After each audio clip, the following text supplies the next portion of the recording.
On a dark night 12 years ago, somewhere in the East Blue, a young kid is trapped in a cage on a ship that is sailing away from his home island. He's shouting and swinging his fist at anyone in reach, but the crew is too strong to care. Then, a figure in a long green cloak walks up, kneels in front of the child, and pulls back his hood. The furious child launches a punch, but the man with the mysterious tattoo easily blocks it and pulls the child tight against the bars. "Where are you taking me?" the child screams. And all the mysterious man says is, "To your new home." The child is Monkey D. Luffy, and the man, he is the most wanted man in the world and the child's father, Monkey D. Dragon. Which of course means that even though Luffy would probably still fight and scream the entire voyage, in this what-if scenario there is literally nothing he can do to stop his father from taking him to the Revolutionary Army headquarters to raise him as a revolutionary. And wow, I mean, this is absolutely going to be completely changing Luffy's life in basically every way imaginable. Some of which are really bad, as we'll see, and surprisingly some of them are incredibly awesome. First off though, let's be real, Luffy wouldn't care even one bit that Dragon is actually his father. I mean, when he originally learned about his father, he didn't care at all either, and I do think that the same would be applying here. But once they get back to the Revolutionary Army's base, I do think that Luffy's attitude will eventually start changing a bit. Because at this point, Dragon's group of freedom fighters is full of people that Luffy became friends with later on anyways, like this huge cyborg guy who saved Luffy at the end of Sabaody. Plus of course Ivankov here, who literally saved Luffy's life during the prison break before the war at Marineford. So knowing Luffy, he will probably start to make friends and be happy here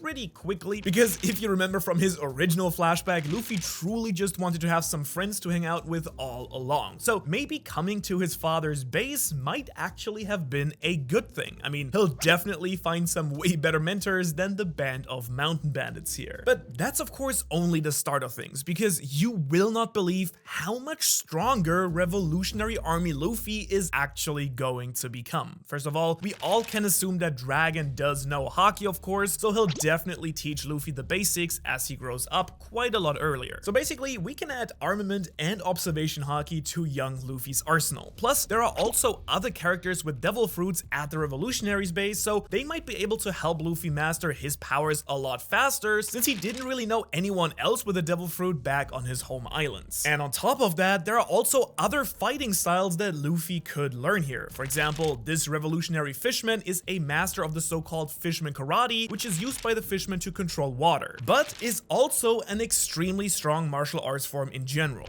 There's also Ivankov's newcomer Kimpo, which Sanji mastered during the time skip, so really this version of Luffy is going to have way more training and fighting techniques than he did in the original story. But don't worry, things are about to get even more crazy, because when Luffy was 8 years old, there was another super important child that Dragon actually rescued and brought to the revolutionary base. And of course, I am talking about Sabo here, who originally grew up with Luffy and Ace in the forests of his home island. However, once he learned just how awful the rulers of the kingdom were, including his parents, he decided to flee the kingdom to start a life at sea as a pirate. Unfortunately for him, he was basically immediately sunk by a world noble ship and was rescued by Dragon here and then raised as a revolutionary. So add an ally to the party here, because Luffy is now going to have a new best friend from his own home islands. And I mean, you can just imagine the fun and trouble, let's be real, that these two would get into running around the Revolutionary Army base. They might even destroy the entire thing if we're being honest, but not only that, they'd also have a super important role to play in each other's lives going forward. You see, after Sabo was blown up, he had lost all his memories and completely forgotten his life at the Goa Kingdom. However, that's all going to change here, because I can just imagine when Luffy mentions that he was from the Goa Kingdom, that Sabo most likely would regain those memories that he had lost at this point. And although that wouldn't include his time growing up with Luffy, because remember, that didn't happen in this scenario, Sabo would very much remember Ace, which is going to play a major role, as you can imagine, in just a minute. In fact, once he does regain his memories, Sabo might desperately want to go back to the Goa Kingdom, or at least send a message to let Ace know that he is in fact still alive. And they might even try to convince Ace to even join the revolutionaries, but for now we're going to leave Ace to follow his regular path to becoming a pirate and then joining Whitebeard. Now, at this point, you might be wondering why Dragon wanted to bring Luffy here in the first first place. And while there could of course be many reasons, including him just trying to be a decent father for once, the one that makes the most sense sadly to me is that Dragon might actually know the true secrets of Luffy's Devil Fruit awakening, so when he learns that his son has eaten those powers, then he will want to raise Luffy himself to give him the best opportunity to one day awaken Gear 5, which is actually the perfect power when you think about it for a revolutionary freedom army. But for now, back to child Luffy here. Perhaps the most game-changing thing about Luffy growing up with Dragon is that there is no way that his father can keep them on the island forever. And so eventually Sabo and Luffy would be taken out on missions all over the world at a probably fairly young age. And during this time, both of these boys and this revolutionary girl will learn so much about the world. Because if we're being honest, originally Luffy had literally zero formal education and knew nothing about the world, but now he would very likely learn about different kingdoms, the races of the world, and probably even really practical stuff like how to actually sail a ship, which we do all know that he never learned that skill in the current storyline. And on top of all that, they would learn about the world government's oppression and dark secrets, along with the Revolutionary Army's true goals of taking down the world nobles. Now, you might be thinking at this point that Luffy wouldn't really care about all that stuff, and normally I'd say you'd be right, but I think that this version of Luffy in particular would be exposed to so many suffering people very early on in his life that he would also develop a really strong belief that the world nobles are truly evil. And all of this would basically lead to a slightly more mature version of Luffy, I think, although I do have to admit that I can't imagine Luffy ever being the type of person that you would want to take on a secret spy mission with you. I mean, he's not exactly the sneaky type, if you know what I mean, but eventually Luffy, Sabo, and Koala here would probably be given their very own missions to recruit new members or even free oppressed kingdoms. However, Luffy, even as a revolutionary, is still going to have one massive problem. You see, in this scenario, Luffy still has his Devil Fruit and he was still inspired by Shanks. And of course, he still received his Straw Hat. So deep down, he still is dreaming of becoming a pirate. And so let's say that around the age of 17, similar to in the original story, Luffy just one day decides that it's actually time now to follow that inner dream of his. Now, to be fair, Dragon might be absolutely furious about that and even want to try and stop Luffy since he now knows all of the Revolutionary Army secrets, but eventually I think even Dragon would let him go. I mean, he already basically approved of Luffy being a pirate in the current storyline, and besides Dragon, Sabo would probably be the most heartbroken because even though Luffy would probably try to recruit Sabo and Koala to join him on his journey, those two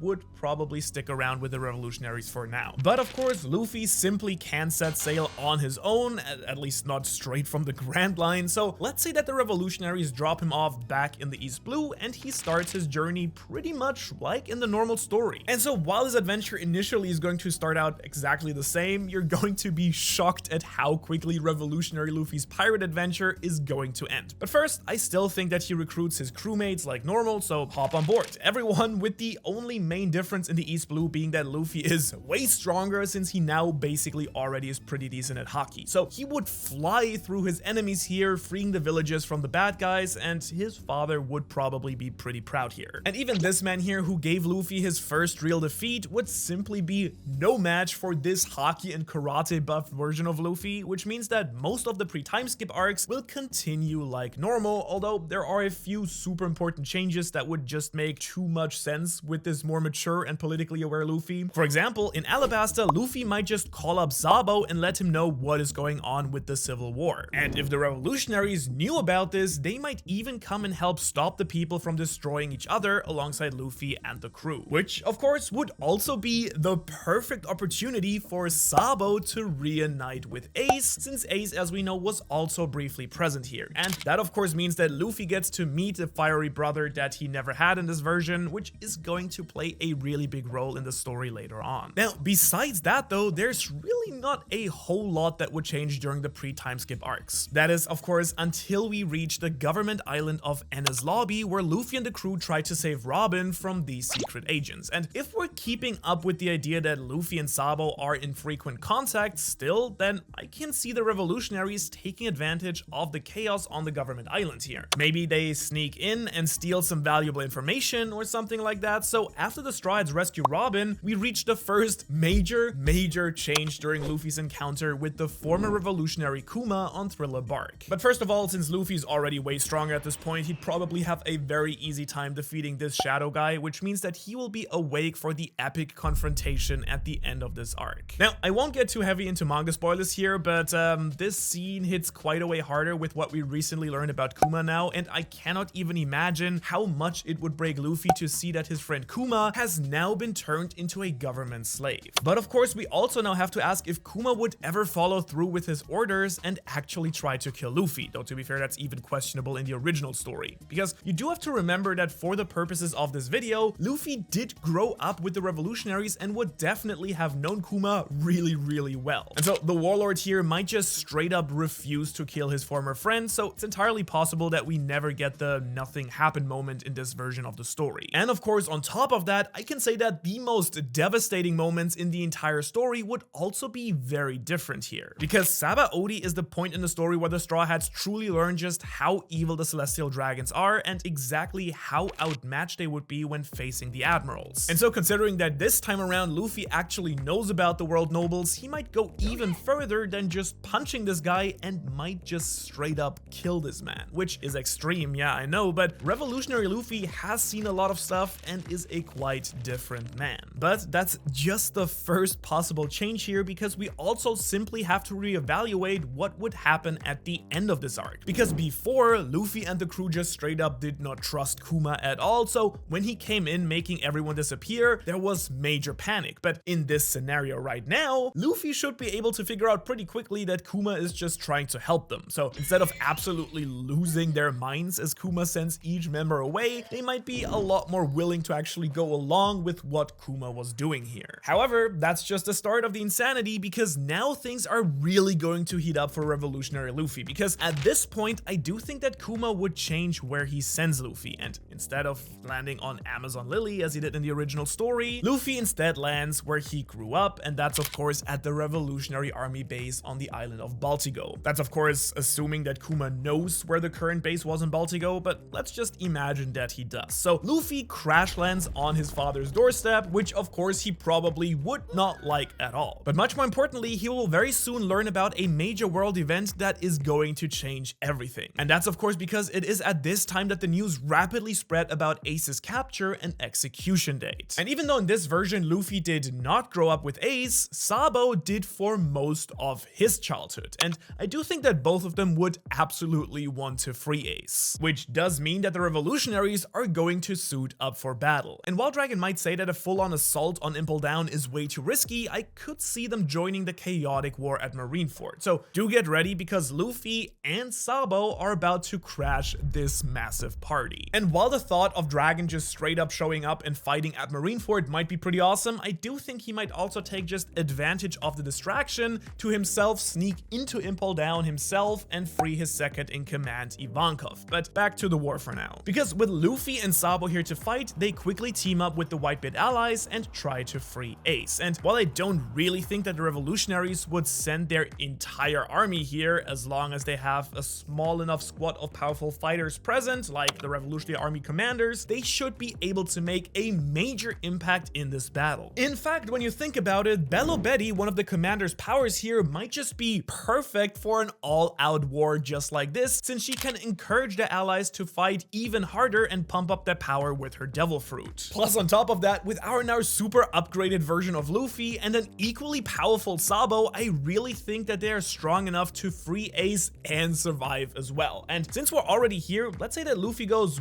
way over the top and once again declares war on the world government, but this time he says it as a revolutionary and even plants a revolutionary flag in front of the entire Marine forces at Marineford, which is going to change everything. Because yeah, that's right. I think at this point it would be time for Luffy to rejoin the Revolutionary Army, because with everything that Luffy has seen and experienced up to this point, I do think that it's very reasonable to think that he would fully commit to taking down the world nobles. Which yeah, would mean goodbye to the pirate adventure for now, but this Luffy would very likely care way more about freeing all the oppressed people in the world as soon as possible, so this change does make a lot of sense to me. Which of course also means that Luffy and Sabo will be permanently reunited, although I'm not really sure if Luffy would become the new second in command and bump Sabo down, or if they would just kind of be like co-second in command or something. But but the important thing is that Luffy is back with the revolutionaries, which was the whole point of this video, of course. And that, of course, would mean that the Straw Hats would be joining up as well, and it's honestly kind of nuts to think how perfectly each of the Straw Hats' dreams still can be reached once they just stop being pirates and become revolutionaries instead. Nami, for instance, can just still travel around making her own maps, plus the revolutionaries probably even have their own secret stash of maps that she would just love to explore. There are also tons and tons of strong enemies to fight for Zoro to grow as a swordsman. Robin already has ties with the revolutionaries, and Chopper can still study medicine, and so on and so forth. As for Ace, I do think he'd probably want to stick with the Whitebeard pirates, especially if we assume that the former emperor still died during the battle. But even without Ace, the revolutionaries just got a massive power boost, because after some vigorous training for the Straw Hats to get stronger, we can easily say that Luffy is now one of the top 2 or 3 fighters in the entire organization. Zoro and Sanji are probably top 6 or 7, if not even higher, and the rest of the crew are huge additions to the overall strength of the entire army. And so with this insane jump in power, I could even see the revolutionaries step up their mission to take down the Celestial Dragons and free oppressed countries. In fact, the crew might very well still visit many of the same islands as they do in the original story. For example, Fishman Island was about to be taken over by this evil fishman, so they could use someone to save them. Dressrosa is still being oppressed by Doflamingo. Wano had literally become a wasteland under the Emperor Kaido, so I could really easily see Luffy and the revolutionaries still going to these places to free more countries and gain a lot more allies, even though Luffy wouldn't have direct ties with characters like Law and Momonosuke at this point. But let's be real, in the end, it would just be so fitting if Luffy still unlocks Gear 5 on Wano and his advanced Conqueror's Haki during the fight with Kaido, since he is a true symbol of freedom and liberation at this point. But of course, that also means that all of this is now leading up to the undeniable future clash with the Marines and the world government, and while we're still waiting to see how that would go, I can just imagine that with all of the allies of the revolutionaries, plus a now fully awakened Luffy and the crew, that they would be able to take down the world government and free down the world, maybe even more easily than in the actual story. However, that does actually leave another major problem, because fighting the Marines would put them directly against family and friends such as Garp and Luffy's old friend Kobe, who are both going to be incredibly powerful characters at this point. I mean, Kobe, for instance, went from this wimpy kid to being an absolute chat for some reason, and now that I'm thinking about it, I kind of wonder what might have happened if instead of Luffy training with his father, he actually followed his grandfather's wish to become a Marine. So if you want to see exactly how that entire scenario would turn out, you can watch that video right here. Thanks so much for watching, and I will be seeing you in the next one.